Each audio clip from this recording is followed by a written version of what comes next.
Bom, então vamos lá, pessoal. São Luís tem uma média mensal de 550 acidentes de trânsito, segundo dados da Secretaria Municipal de Trânsito e Transportes, SMTT.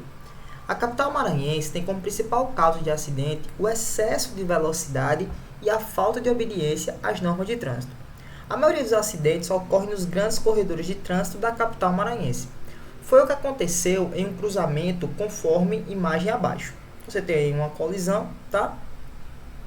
Ele vai dizer mais o seguinte: um carro com massa de 1.600 kg que se deslocava do oeste para leste com uma velocidade de modo igual a 72 km por hora colidiu com uma caminhonete de massa igual a 2.400 kg que se deslocava do sul para o norte com uma velocidade em módulo de 36 km por hora.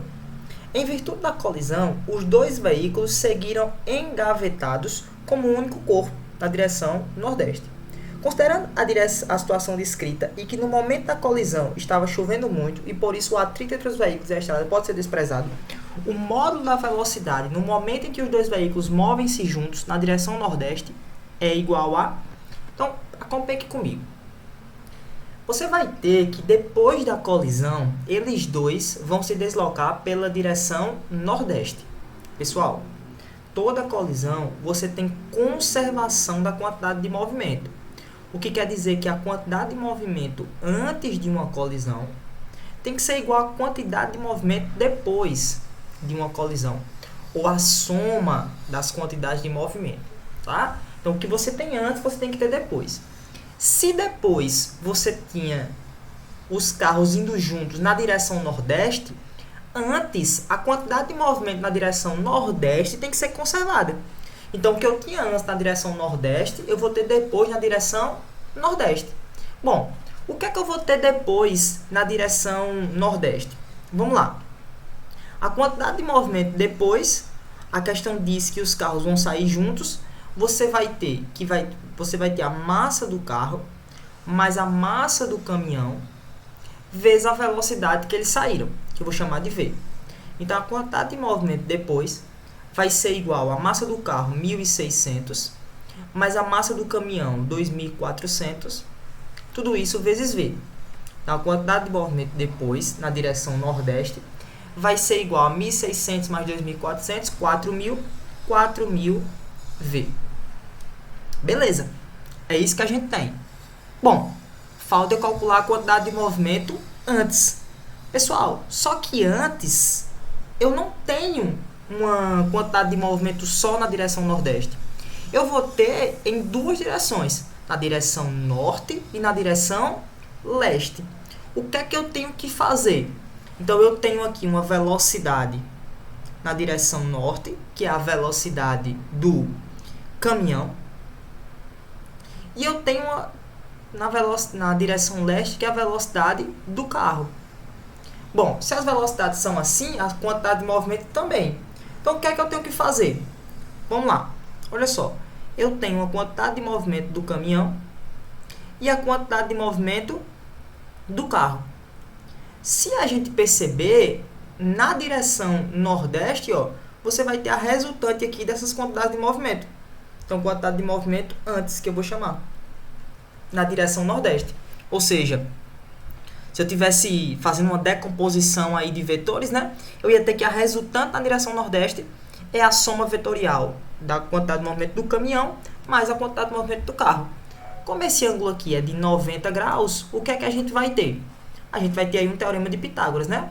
Então, quantidade de movimento antes vai ser a raiz quadrada da quantidade de movimento do caminhão antes mais a quantidade de movimento do carro antes. Bom, então vamos calcular, né? Quantidade de movimento antes vai ser igual a raiz quadrada. Que é a quantidade do caminhão antes? É a massa do caminhão. Vezes a velocidade do caminhão. Beleza? Quanto é a velocidade do caminhão? Quanto é a massa do caminhão? 2.400.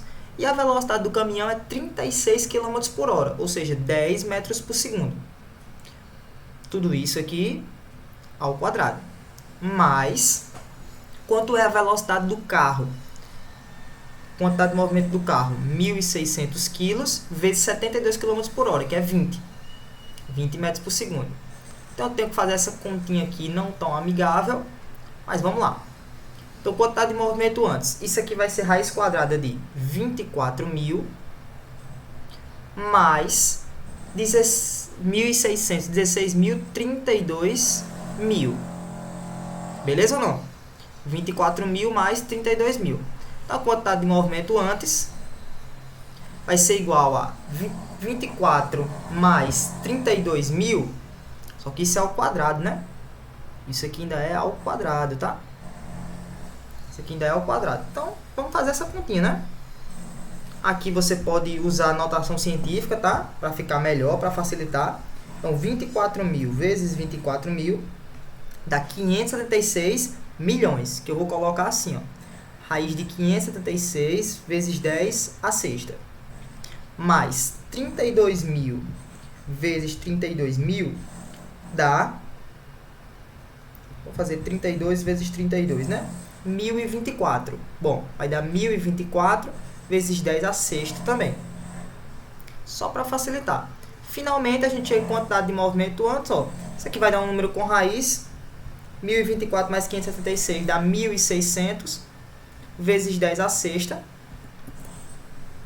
Isso aqui, tirando a raiz, vai dar uma quantidade de movimento antes de raiz de 1.600, 40, raiz de 10 à sexta, 10 à terceira de quantidade de movimento. Bom, pela conservação, então, portanto,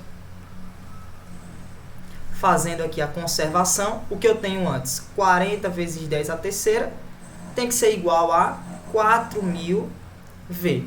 Se a gente fizer essa conta, ó, esses 3 zeros vai embora com esses 1.000 aqui, 40 dividido por 4, eu vou ter que V é igual a 10 metros por segundo. Então, veja só, pessoal, quando você tem uma questão de conservação da quantidade de movimento bidimensional, o que você tem antes, você tem que ter depois. A diferença é que na questão de bidimensional, às vezes você vai ter que fazer um processo 2 vezes, ou vai ter que dar o tratamento vetorial aqui para isso, beleza?